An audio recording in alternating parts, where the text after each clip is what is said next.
Speech delay atau anak terlambat bicara perlu melakukan yang namanya diet.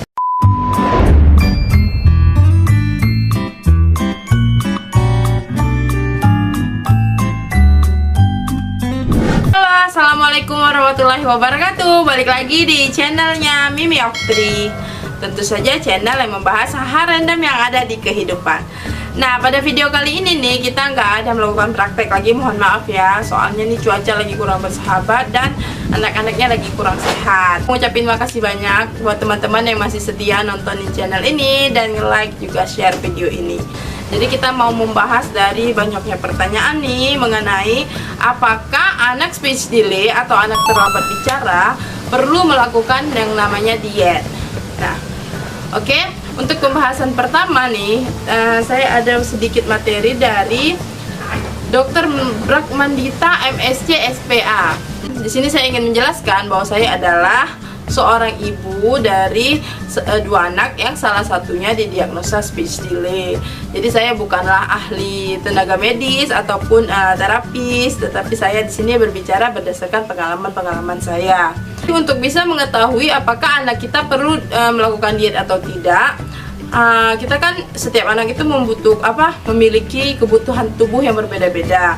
Jadi untuk anak yang misalnya nih kita udah pergi ke terapis, terus di terapisnya dibilang nih, oh anak ibu ini didiagnosa ASD atau ADHD gitu kan. Hal pertama yang akan kita lakukan adalah selain terapi adalah nanti para terapis ini akan memberikan saran untuk melakukan diet. Nah, jadi kalau misalnya mungkin ibu-ibu di rumah ada yang tidak bisa pergi ke rumah sakit, boleh ngikutin tips saya ini. Pertama ini di minggu pertama kita kurangin porsi sedikit demi sedikit. Tidak boleh ya namanya diet itu langsung instan nih suatu hari langsung hilang semua menu makanan yang favorit dia, nggak bisa. Kita harus melakukannya secara perlahan.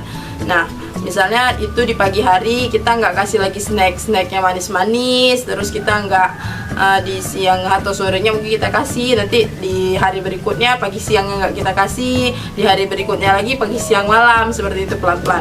Nah, untuk membuktikan apakah diet ini berhasil atau tidak, boleh mengetes. Misalnya selama 1 bulan ibu tidak memberikan dia susu. Nah, selama 1 bulan berikutnya ibu berikan lagi susu.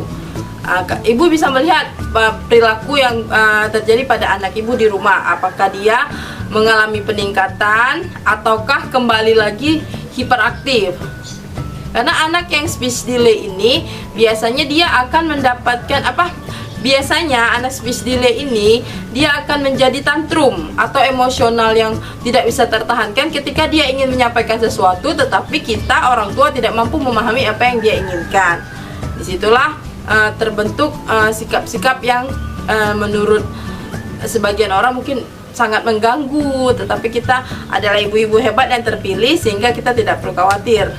Itu adalah karunia untuk kita ya, Mam. Semangat, tetap semangat. Apa aja sih makanan untuk anak speech delay yang harus didietkan?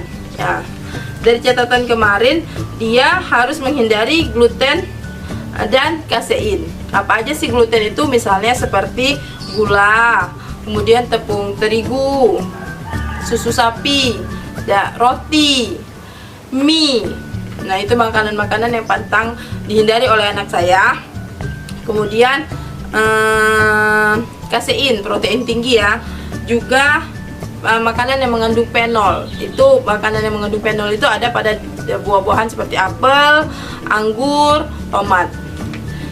Kalau dari pengalaman saya, kalau anak saya kedapatan makan yang tadi saya sebutkan, dia akan langsung berubah menjadi sangat hiperaktif, sangat tidak bisa diam, sehingga yang terjadi adalah saya sebagai ibunya merasa lelah karena dia tidak akan berhenti melompat, tidak akan berhenti teriak-teriak atau tertawa sendiri seperti itu.